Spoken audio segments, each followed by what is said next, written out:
I was fortunate to grow up on a cattle property and then got married and moved out of agriculture, but we came back into it together at about 29 years ago, and that's when we decided that we wanted to do it in a more regenerative manner.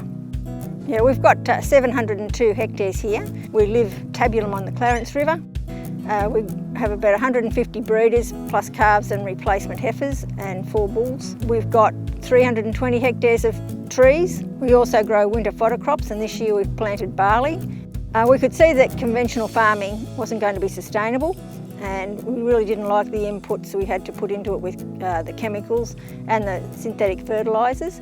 And the cost of those inputs is going up all the time, so your margins are getting smaller and smaller. So to do the regenerative just made sense to us. We were fortunate back in 2019, I think it was, to go and do a natural sequence farming course at Nundle with Peter Andrews, and that's given us a background and a knowledge that has helped us to have a much more smooth transition into regenerative agriculture. Our biggest achievement has been gaining the knowledge that we need to continue on the journey of regenerative agriculture, learning the processes of not using the chemical and fertiliser. I think the biggest challenge and hurdles would be having the confidence to back your own decisions in an area that you're not familiar with. So the best time of the year for us is our growing season, which is the summer rainfall period, and probably the hardest part of the year for us is winter.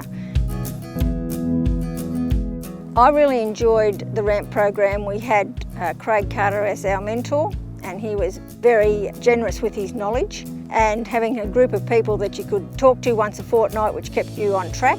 Also, I think the guest speakers were invaluable.